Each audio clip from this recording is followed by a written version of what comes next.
Hello, it's the start of a new week and also a new day for poetry. Today I'm going to read through the poem Chicago by Sandburg. This poem is a personification of the city of Chicago. That is, the poem describes Chicago as if it were a person. And I'm not going to go into much in the way of vocabulary before reading this poem. I'm just going to take a look at one language point. Then I will give you a kind of summary of the ideas of the poem. Instead of a close read today, I'll just kind of lay out some of the ideas and themes, and then I'm going to read through the poem and see if you can use those ideas to help you comprehend as we go. So, I said I was going to discuss one language point. Sandburg makes use of the word wanton in the phrase wanton hunger. And this is a little unusual. So wanton is typically used to describe something that is deliberately done maliciously, viciously, like wanton destruction. If someone intentionally caused harm and destruction, you could use wanton. Or wanton can be used for immoral behavior that people indulge in without any restraint. They don't hold themselves back. But that seems like a strange way to describe hunger. So it could be that hunger itself is being personified in the way that it ravages people. Or it could just be a continuation of the personification of Chicago. Chicago is viciously, cruelly, intentionally even allowing people to starve.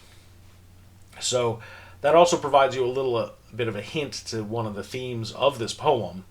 As the poem describes Chicago, it starts off by telling us just about the industry of Chicago.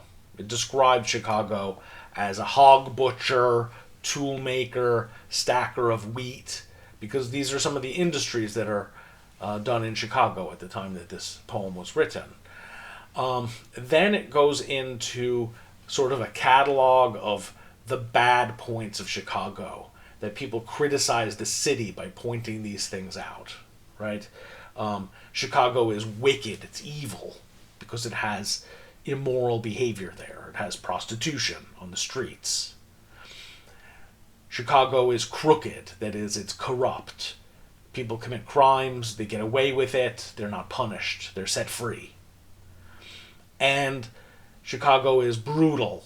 It's rough in a way. It's cruel to its citizens because there are people starving in the city, not able to take care of themselves.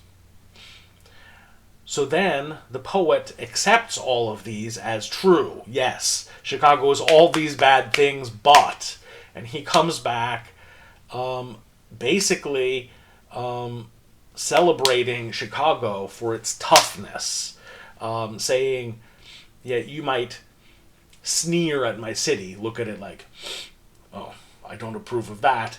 And he says basically, I sneer back at you. So I basically want to tell you, he's saying, my city is proud, it holds its head high, it's tough, it's strong, it's cunning, it's hardworking, and it's something more impressive than all those little weak cities. And so then he returns to describing the labor and industry that's done in Chicago. So for all of the bad that could be said of the city, the poet is proud of Chicago and proud of being someone from Chicago. Okay? If you have that in mind, hopefully you can understand as I read it through. When it's done, I will just ask you to take this as a model for thinking about or describing a place that you know. And you can ask me questions if there's some specific language that was unclear to you. Okay? Chicago. Looks like today I need to do a second take. Let's try it again. Hog butcher for the world, tool maker, stacker of wheat, player with railroads and the nation's freight handler, stormy, husky, brawling, city of big shoulders. They tell me you are wicked, and I believe them, for I have seen your painted women under the gas lamps luring the farm boys. And they tell me you are crooked, and I answer, yes, it is true. I have seen the gunman kill and go free to kill again. And they tell me you are brutal, and my reply is, on the faces of women and children I have seen the marks of wanton hunger. And having answered so, I turn once more to those who sneer at this my city, and I give them back the sneer and say to them, come and show me another city, with lifted head, singing so proud to be alive, and coarse and strong and cunning. Flinging magnetic curses amid the toil of piling job on job, here is a tall, bold slugger, set vivid against the little soft cities. Fierce as a dog with tongue lapping for action, cunning as a savage pitted against the wilderness. Bareheaded, shoveling, wrecking, planning, building, breaking, rebuilding. Under the smoke, dust all over his mouth. Laughing with white teeth, under the terrible burden of destiny, laughing as a young man laughs. Laughing even as an ignorant fighter laughs who has never lost a battle. Bragging and laughing that under his wrist is the pulse, and under his ribs the heart of the people. Laughing. Laughing the stormy, husky, brawling laughter of youth, half naked, sweating, proud to be hog butcher, tool maker, stacker of wheat, player with railroads, and freight handler to the nation.